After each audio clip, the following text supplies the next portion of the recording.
Hello, everyone.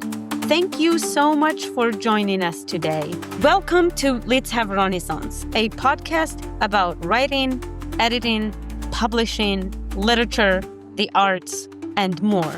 I am Ito Utini. And I'm Makaya Utini, and today we're speaking with Peter Campion.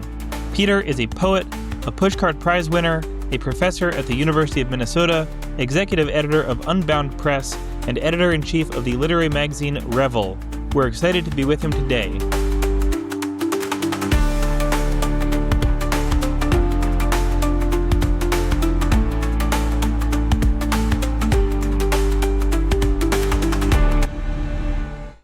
Thank you for tuning in. We're excited that you're here. Why don't you also subscribe, like, comment, and share this episode with your friends? And if you know anyone who wants to come on the podcast, please do send them our way. Also, if you haven't yet, sign up for our newsletter where we share updates, resources, and opportunities at thedatekeepers.com. Peter, thank you so much for joining us. We're delighted to have you. Can you please tell us about yourself? Oh, yeah. Well, I'm delighted to be here. I'm a poet. I've published 4 collections of poems and a collection of essays about poetry called Radical as Reality, Form and Feeling in American Poetry. And I also, from time to time, write art criticism, and I've published a number of monographs or catalog essays in which I've had the great pleasure and honor of collaborating with painters, which has been a lot of fun for me. I'm also involved in the arts as an editor. I work for Unbound Edition Press as the executive editor, and am the editor-in-chief of Revel, which is Unbound's magazine, which just won the Best Debut Firecracker Award. I'm shamelessly bragging about. And that's a lot of fun. So that keeps me connected to a larger community of writers, because writing is such a solitary thing much of the time, and it's, of course, all about sharing as well. So it's been good to be involved. And I appreciate the way that you two are doing that with your podcast, creating community around the arts. So that's something I'm really into. I am curious about your collaboration with painters. Can you tell us about that collaboration and how it came to be? Yeah, well, there are different kinds of collaboration that I've enjoyed doing with visual artists. And there's one kind in which, you're really collaborating as part of the art. And in a couple cases, I've had the pleasure of doing that. The painter Cynthia Daigneault is a contemporary painter I'm crazy about, whose work is just wonderful. And she had an exhibit in Minneapolis several years ago in which I actually supplied some text that she wove into some paintings. And then even before that, about 15 years ago now, I had the great pleasure of collaborating with the late Terry Adkins, who was a fantastic sculptor, multimedia artist, installation artist, and supplied text, wrote some poems for an installation of his in Italy, and then performed as part of it with him, which was a great learning experience and a lot of fun. But in large part, the kind of collaboration that I've done is writing essays, essentially working as a critic, as a supportive critic. And this started for me more than 20 years ago. I had the great pleasure of being hired by the painter Mitchell Johnson, who lives in the Bay Area and paints all over the world. And his paintings are often in the New Yorker or the New York Times, and he's done very well, rightfully so.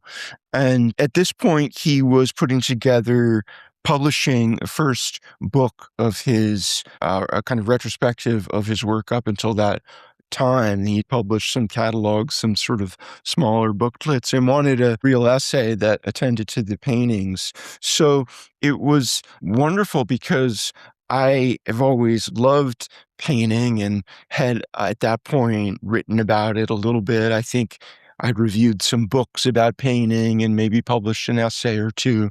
And yet it was really new to me working with an actual artist and being shown so many things that were revelatory. I remember walking into Mitchell's studio and seeing him walking up to a painting of a landscape in Northern California.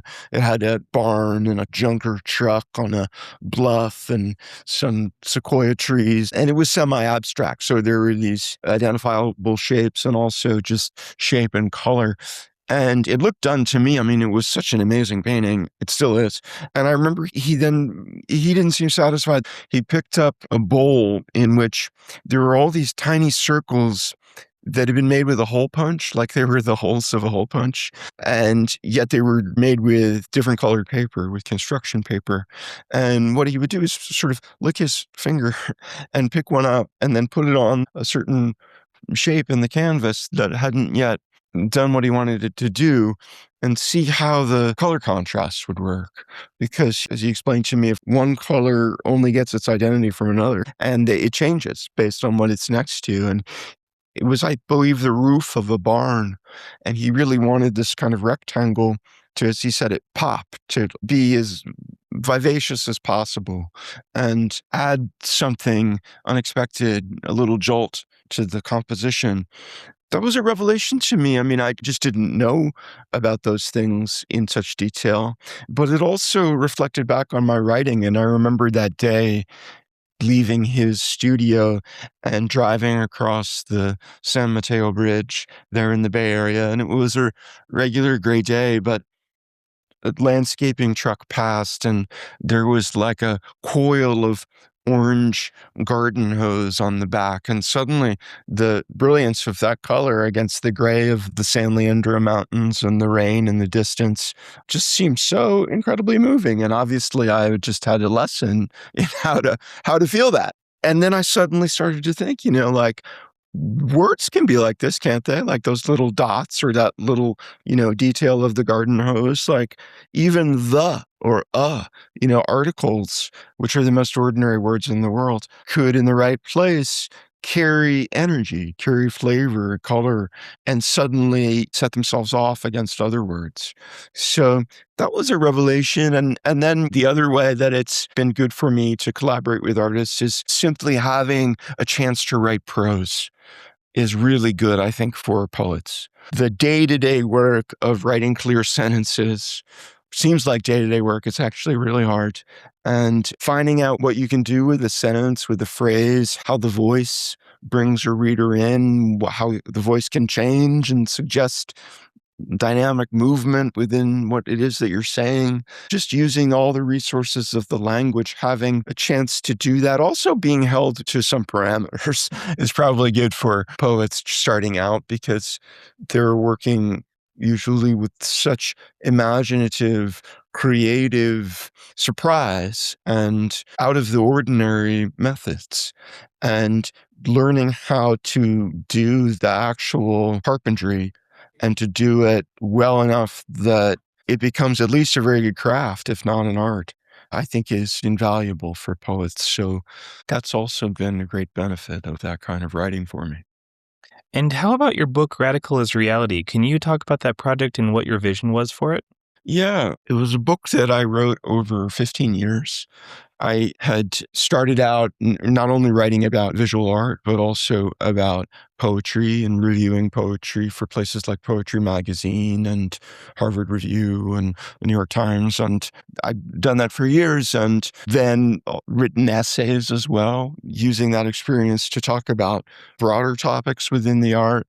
And after a while, it started to build up, and I realized that some of these book reviews for the San Francisco Chronicle say that I did a lot of back in that same time when I was meeting Phil Johnson were probably ephemeral. That was okay. I was learning something. I was doing a service, and I got paid for it, and that was cool. But there were pieces that I thought were part of a larger investigation, and that investigation was about the intersection of form and feeling, and how American ideas about freedom, conflicted ideas, often very troubled ideas, but also at times very serious and beautiful ideas and investigations of these seeming opposites, form and freedom, which I believe in real life turn out to be mutually entailing, and certainly in art they are. How this obsession was worked its way through the history of American poetry Can you provide some examples? How have you noticed those poles reciprocating and supporting each other in lived experience? Yeah. Oh, well, it's a huge question. I think that there's a dream of self-determination or the self-realization or of being one's best self or creating something that represents your best energies that all of us have in one way or another. And I think that we probably know even just instinctively that it's not going to be easy, but that the return is joy of freedom. And the return and the work are not going to be exactly commensurate the way they would in cost benefit analysis in the normal rational world. But often the work becomes a joy. I mean, that's the best when actually the grind becomes its own sort of joyful energy and you realize you're doing something that you didn't know how to do before. And it's really incredibly liberating to feel that you've learned how to write something you had no idea how to do before, or you've learned how to express something or give form to something. At the same time, it's all about form. I mean, and to be a musician, you've got to like study many, many hours and practice and be running up against your incapacity. I can hear the scale at that speed, but my dumb fingers can't do it yet on the guitar. And so there's a level of discipline that goes into it, but that discipline, the hope is, then opens up the world. I very much agree with that. You have a lot more opportunities when you've gone through that constricted, narrow tunnel that it takes to learn a skill, to master an art, and then suddenly things open up for you on the other end. You can do a lot of things you couldn't do before, and that's only possible because you restricted yourself and you didn't do a lot of things you might have enjoyed doing for some time while you were learning that thing. Okay, yeah, that's really well put. We always try to advise people on when and how and what to submit to literary magazines and presses. When do you think someone should submit to a literary magazine or a press? Yeah, I mean, I think that it depends on the person. You want to make your goal to be just to keep going and to keep cultivating your creative life and your writing and to find value in that. So if you believe you would be crushed by rejection because, you've just started out and maybe you've shown it to nobody else except for an editor you send it to, and you get a rejection slip. It could, for some people, be the end of the line, and it shouldn't have to be. Rejection slips are pretty common. I mean, the acceptances are rare, and this is true even for people who have already had some success publishing or have gotten their name out there or whatever. It's tough. And some people are able to get over that instantly, and they just kind of totally consider it water off a duck's back if they get a rejection slip and they go right back out again. And that's great. But not everyone is like that. So I would say first, sort of having some kind of writerly support network of friends you can trust. And, if you hear back from editor X that they don't like your packet of poems, they probably don't say that, but that's how you feel. You have your friend to say, they're full of it. These poems are great. It's better than the stuff they publish, and then you keep going. So that's my general advice. And it's okay to be sending stuff out all the time and getting rejections. It's also okay to decide, it's not right for me right now to send stuff out.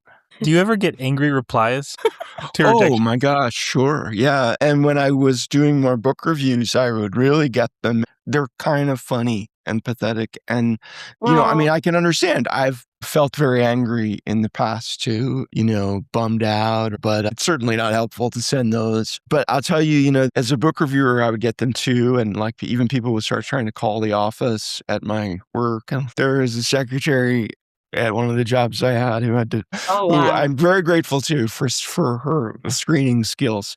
But I'll tell you, the most ferocious, mean-spirited ones, it's sad to say, they're not about something negative that you've said. They're about something positive you've said about somebody considers their rival or their competition.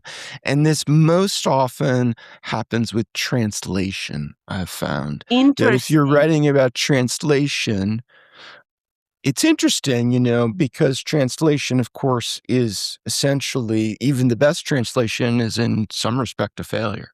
It's I not the agree. original, you know? Yes, It might be I'm great. multilingual, and I agree. You- and so it's easy for somebody to find fault. Mm-hmm. It's something people feel very proprietary about if they know the language or think they know the language, and they see something done that they don't like as translation. They don't just think it's bad, they think it's fraud, and it makes them angry. Have you read Milan Kundera's Testaments Betrayed? Not for a long time, but I did, yeah. I went through a Milan Kundera phase as a young man, yeah.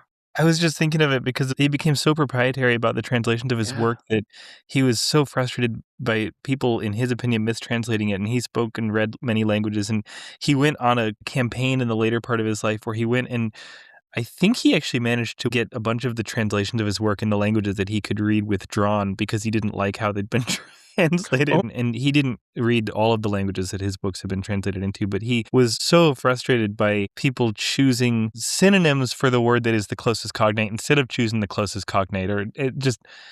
But yeah, how did you become a poet, and how did you decide that's what you want to do with your life? Yeah, well, even before figuring that out, I guess that first love was just generally directed toward artwork and toward the practice of making the real world and the imagination mutually permeable somehow. I mean, as a kid, I was, like lots of kids, obsessed with TV shows and movies and then novels and visual art and then music. I just loved art of any kind. And as a teenager, I became crazy about music, rock and blues and jazz. And I am an amateur jazz guitarist. But really, I mean, I discovered at that time that my talents lay more in the verbal realm, and that poetry uniquely combined what I loved about fiction or nonfiction, prose narrative, prose argumentation, and music. By that, I don't just mean that you can use rhyme and assonance, and you can. I mean, those things fascinate me for sure. But making patterns or making surprising tonal turns and making a form of that, or making a shape out of something that is not a kind of big narrative, like a novel or even a short story.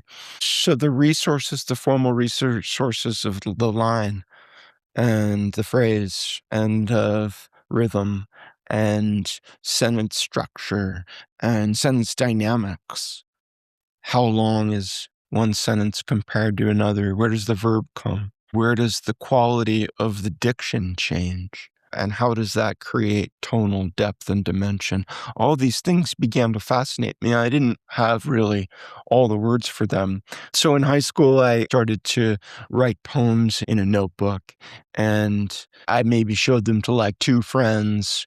And that was all. I was so embarrassed. It's something that the culture that I grew up in, which actually was receptive to the arts. I grew up in the Boston area, in which the arts are really valued. Music in my high school was almost, I think, equal to athletics in terms of being super cool.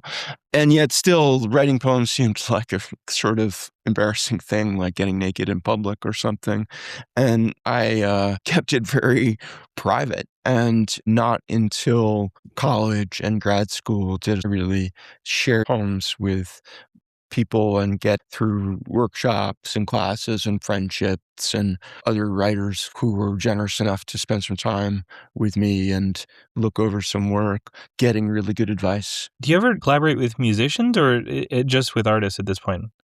Oh, I have. I have collaborated with musicians, read poems along to music, actually play music. I'm in a little jazz duo with two guitars with my friend Mark Hillmeyer, who's a chemistry professor here at the University of Minnesota. This almost sounds like a setup for a joke, but what happens when a poet and a chemistry professor get together to play music? It's funny because we don't have a name for our duo, and a couple times when we've had gigs, it's been suggested, we should really have a name. And the first thing is oh, could it be arts and sciences or poetry and chemistry and I ever thought it was cheesy because it's music is the alpha and omega, and it's just, two people relating to the thing. It's not like different types of intelligence or different types of But yeah, for me, that's what art is about, is the subjective and the objective become mutually entailing. Like the arts and the imagination and the sciences and the natural world and the physical processes of the universe become related as they are. We always ask our guests to read. Do you have anything, whether a poem or a couple poems, that you would like to share with us? Sure. I'd love to read a couple poems from my forthcoming book, Unidentified Animal. I guess I'll read the first and the last poem in the book. The first poem is actually one sentence, and it's called Unidentified Animal. There are these beautiful trails along the Mississippi River here in Minnesota, and takes place on one of those trails. Unidentified Animal. Just off the trail, just off the road, and running loud through brush from the left, before becoming sheepdog or catamount, whitetail or wolf. The animal was vector, force, bare violence, or flight from violence with, was it dragged branches or pebbles, muck, teeth, and the sound swept like a blade. The high, thin hall of trail, sliced by diagonal clatter and crow shriek. The 9 p.m. late summer violet spun in a curtain crash of dark and light. So when the animal, fisher, bobcat, coyote, scampered across just up ahead, turning for seconds its human, not human, form of the 4 limbs, abdomen, neck, and skull, before it ran again, its eyes, night vision green through brush and shadow, flared out in a tremoring balance, tremoring rhyme of difference, trading back and forth with same. In our no language, no one was speaking. And here is the final poem in this book. It's a little bit longer, and it is called Amtrak. White guy, late middle age, designer slacks and t-shirt, pacing the platform as the city woke. Its hydrangeas and sirens, its famous concert halls. And then 5 cops in Kevlar out of nowhere tackled him. And there were orders on a megaphone and guns. My face grew sweaty, tingling from the flush of blood, while boys in leather jackets huddled around their friend to watch the part he filmed. A girl yanked down her hood to hide her tears, though now a cop was giving thumbs up, all clear. Now whistles and shouts as railroad guys waved everyone on board. Come on, the doors were closing. Like a demolished wedding cake, cream stucco streaked with rust scrolled past, and shacks and cherry dogwood branches draping a wire fence, and all around were fields. And at that moment, joy for summer and the feeling life lay open, everywhere a destination, everyone newcomer. Though just as the bust had been so fast and startling before so small and far away, my upsurge of euphoria plunged into emptiness. My glee about the world was all just me, like cell phone garble echoing back, until the train lurched and screeched to a full stop. Luggage toppled from luggage racks, and a blank stare, an uh-oh, or a swallowed giggle ricocheted between the girl in cowgirl boots, huge tracksuit man, Nigerian mom in loud pink aso-oke gown.